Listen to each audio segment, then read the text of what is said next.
आज इस पावन सभागार में उपस्थित इस परिषद के सभी जनपद जौनपुर, वाराणसी, भदोही, प्रयागराज सभी सम्मानित जनपदों से आए हुए सभी सम्मानित अध्यापक अध्यापिकाएं और मिशन शिक्षण संवाद जौनपुर के बैनर तले आज सम्मान समारोह और एक दिवसीय आरंभन 2025 विषयक कार्यक्रम माहौल किया गया था, जिसमें सभी जितने भी हमारे सम्मानित अध्यापक अध्यापिकाएं उपस्थित हैं, हमारे सम्मानित खंड शिक्षा अधिकारी ऊर्जावान महिलाओं उदयवान जी बैठे हुए हैं, सभी सम्मानित जनों का, मीडिया के सम्मानित बंधुओं का मैं हार्दिक अभिनंदन वंदन करता हूँ, क्योंकि शिक्षक समाज का एक बहुत ही सम्मानित वर्ग होता है। आज से नहीं, ये जब से व्यवस्था चल रही है, चेतन व्यवस्था चल रही है, तब से शिक्षक एक समाज का सम्मानित अंग रहे हैं। हमारे यहाँ बहुत सारे अभी विवाह में बैठी हैं, सरिता में बैठी हुई हैं, हमारे अशोक सोनकर जी बैठे हुए हैं, ऐसे ही विभिन्न जनपदों से आए हुए हैं लोग जो राज्य स्तर पर पुरस्कृत हो चुके हैं। मैं ऐसे सभी सम्मानित अध्यापक अध्यापिकाओं को, हमारे मास्टर साहब भदोही से सभी लोगों का हार्दिक अभिनंदन वंदन है, जो गुरुदेव लोग हैं, गुरुवर हैं।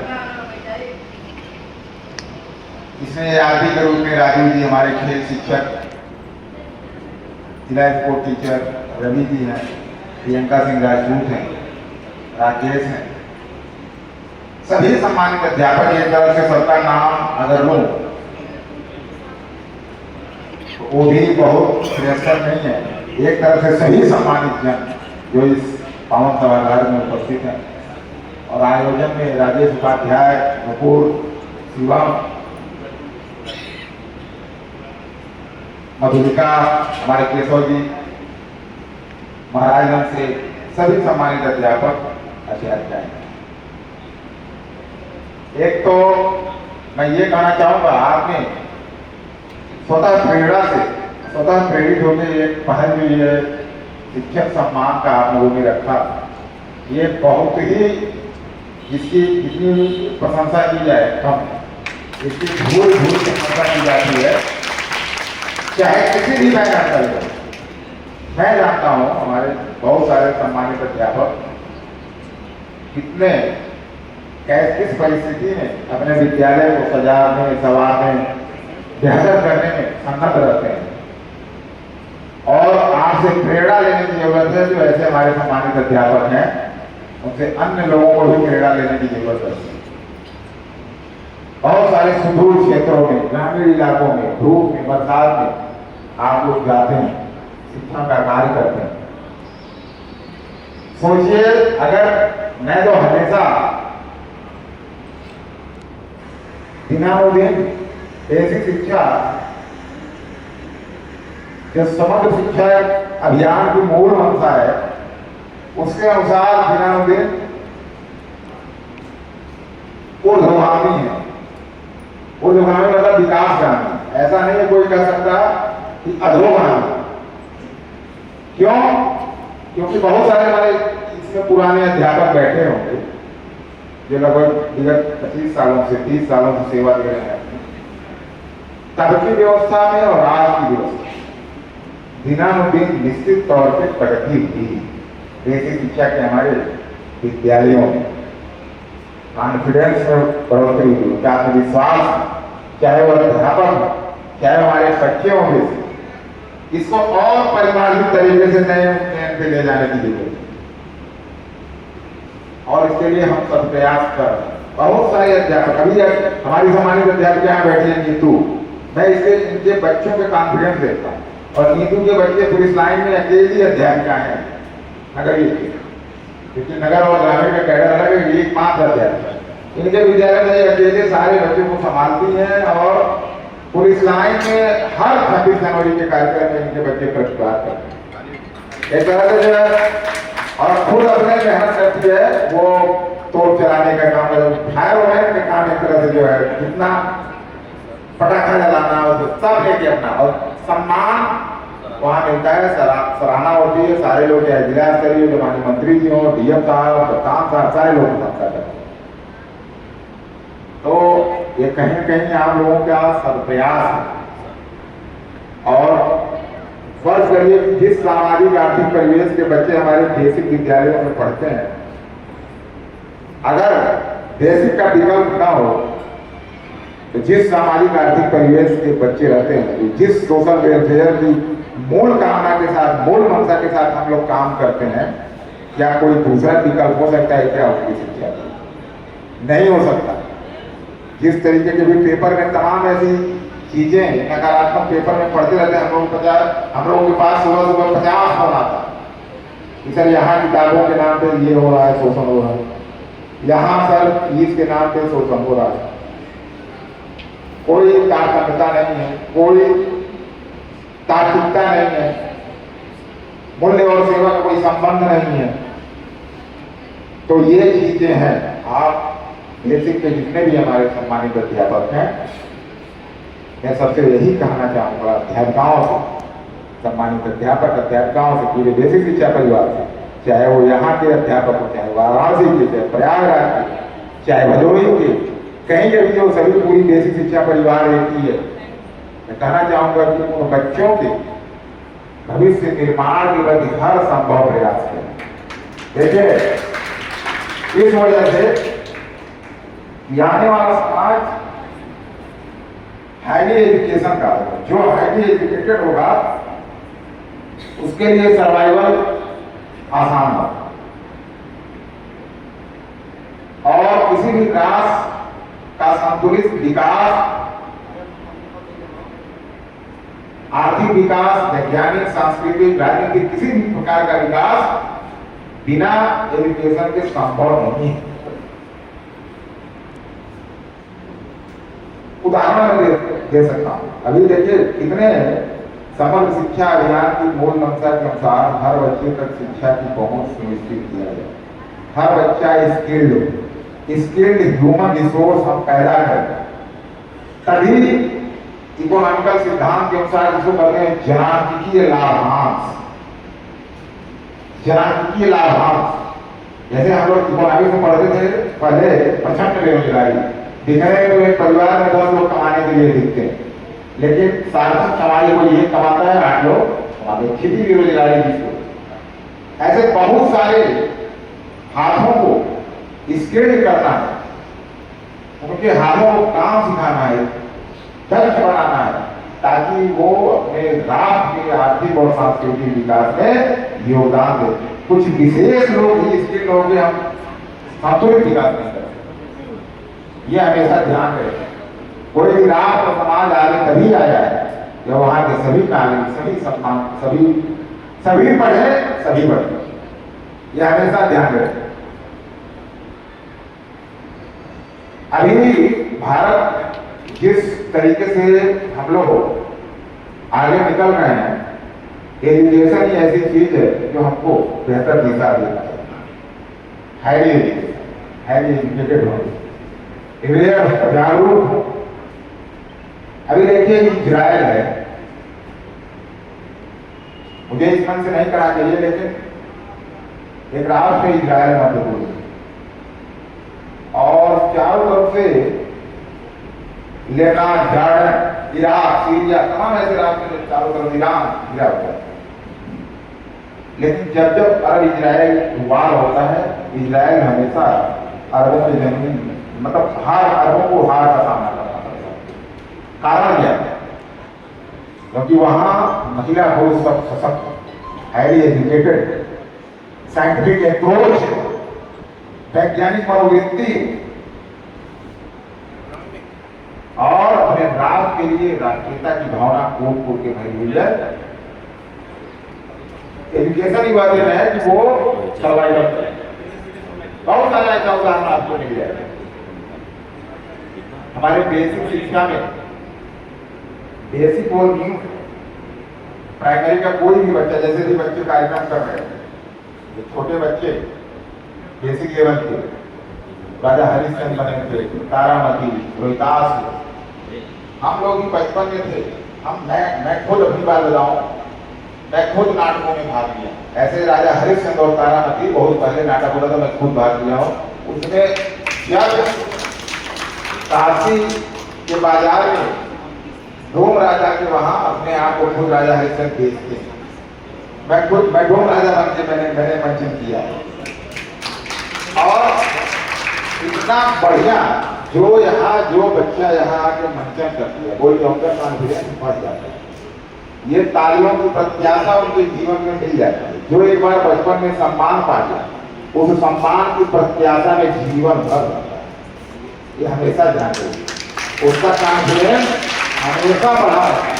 तो आप अपने बच्चों को सम्मान दें, और सम्मान देंगे तो उसी सम्मान की प्रत्याशा वो पूरे जीवन काल तक करेंगे, और उसी सम्मान की प्रत्याशा में उनके पूरे व्यक्तित्व की संरचना होगी। ये हमेशा ध्यान में रखना चाहिए। जो बच्चा बचपन में परिवार समाज का जो सम्मान पाता है, उसका कॉन्फिडेंस हमेशा सर्वोपरि होता है। ये सभी लोगों को सम्मान का ध्यान में मैं कहना चाहूँगा, उन बच्चों के कॉन्फिडेंस को हमेशा मैं देखता हूँ। बहुत सारे अभिभावक, बहुत सारे बच्चे, अध्यापक तुलना करते हैं। हर बच्चे के अंदर अलग अलग विशेषताएं होती हैं, विभिन्नता होती है। आप उसकी विभिन्नताओं को पहचान के उस हिसाब से आप उसको प्रोत्साहित करेंगे तो उसका आत्मविश्वास बढ़ेगा। आज जनपद जौनपुर में तमाम कैसे लोग कह रहे हैं कि हमारा बच्चा राष्ट्रीय आय आधारित प्रतियोगिता परीक्षा में पास किया है।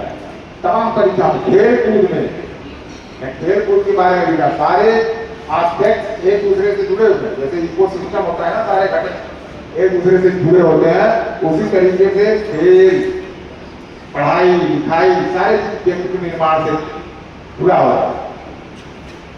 आज मोबाइल की दुनिया, मोबाइल इंटरनेट की दुनिया इस तरीके की दुनिया है कि वो एक अलग तरीके की मनोदशा पैदा कर रहा है बच्चों के अंदर।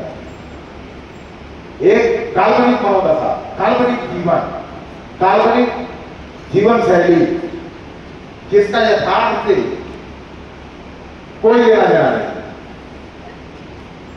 मैं ये कह रहा हूं, मोबाइल उपाधेय है, मोबाइल उपाधेय है, इंटरनेट की दुनिया उपाधेय है, लेकिन वहीं तक जहां तक इसकी उपाधेयता हमको सकारात्मक उद्देश्यों की तरफ ले जाती है। लेकिन जहां इसका नकारात्मक परिणाम निकलने लगता है, हमको रोक लगानी चाहिए। बहुत सारे बच्चे अवसाद के शिकार हुए, बहुत सारे बच्चे तमाम ऐसे उसमें खतरनाक तरीके के गेम और अन्य चीजें हैं तो उसमें उलझ जाते हैं। अवसाद, हताशा, बहुत सारे ऐसे नकारात्मक मानसिक अवसाद उत्पन्न हो रहे हैं बच्चों के अंदर, जो कहीं न कहीं उनके व्यक्तित्व को नकारात्मक तरीके से प्रभावित कर रहा है। आउटडोर गेम का महत्व आज भी, आउटडोर गेम बच्चे निकल के बाहर खेलेंगे, उनके अंदर टीम भावना डेवलप होगी, उनके अंदर अनुशासन डेवलप होगा। टीम भावना और अनुशासन व्यक्तित्व निर्माण के लिए बहुत ही आवश्यक होता है। 10 बच्चे अगर बाहर निकले, फील्ड में गए, कैसे खेला जाता है, वो कमजोर बच्चा भी होता है, तभी टीम का होने के नाते वो भी तेज हो जाता है। अनुशासन उसमें सीखना पड़ता है। बिना अनुशासन के जीवन पशुवत बेतरतीब हो जाता है। ऐसे ही कोई बच्चा है छोटा, बैठा है, उसका कोई सामान चोरी हो गया, पिज्जा या कुछ खा रहा है, पिज्जा खा रहा है, कुछ ऐसे फास्ट फूड कर रहा है, तो किसी ने छीन के खा लिया, वो बेचारा ये कर गया मनोदशा में चला जा रहा है, सोच रहा है क्या कौन सी स्थिति हो रही, कोमा टाइप की स्थिति बन जा रही है, क्योंकि वो नकारात्मक स्थिति से कभी उस तरीके का क्रिएशन नहीं हो रहा है। बहुत सारे ऐसे एकाएक उनके सामने कोई ऐसी विकट परिस्थिति आती है, उसको झेल नहीं पाते। यही सब झेलने की ताकत पैदा करना हमारे सभी समाज अध्यापकों का, परिवार समाज का उद्देश्य होता है। उनको डिसिप्लिन सिखाना, नैतिक शिक्षा का ज्ञान देना जरूरी है। हम पढ़ लिख के खूब बढ़िया हो जाए, खूब अमीर हो जाए, खूब आर्थिक अपना विकास करें, लेकिन हमारे माता पिता अगर अनाथाश्रम में जाके जीवन यापन करें तो हमारी पढ़ाई लिखाई में कोई उपाधियता नहीं है, निरर्थक। ये भी ध्यान देना बच्चों को जरूरी है। आज हमारी बहुत सारी सम्मानित गायिकाएं बैठी है, मैं बता पूरे वाराणसी मंडल से, प्रयागराज से मैं बताना चाहूंगा, ये आप महिला हो के यहाँ सम्मान के बारे में, इसका कारण क्या है? इसका कारण है कि आपके माँ बाप, आप लोग सौभाग्यशाली रहें कि आपके माँ बाप ने आपको शिक्षा पढ़ाया लिखाया, आप यहाँ तक पहुंची। वो विकल्प आपने बच्चियों को जरूर सुलभता है। आज रिटायर्ड भी हो जाएंगे, पुरानी विवाह शुक्ला है, रिटायर्ड भी हो जाएंगे तो पेंशन मिलेगा इनकी बहू इनको बढ़िया सेवा करेगी पूरे की। हमारी सासू माँ आ गई, वो बढ़िया सेवा हो, जो पुरानी पेंशन है तो आप ऐसे ही सम्मान एजुकेशन से ही है। बिना एजुकेशन के सम्मान प्रायः डिस्क्रिमिनेशन परिवार स्तर पे होता है महिलाओं के लिए। जो महिला सम्मान और महिला सशक्तिकरण और मिशन शक्ति और तमाम ऐसे कॉन्सेप्ट लाए जा रहे हैं, क्यों लाए? कहीं कहीं महिलाओं के साथ जुड़ाव हो, दुर्व्यवहार हो, द्वैत भाव हो। पुरुष साध्य है, महिला साधन है। साध्य साधन की कॉन्सेप्ट द्वैत भाव डायलेक्टिकल पैटर्न लगाया गया।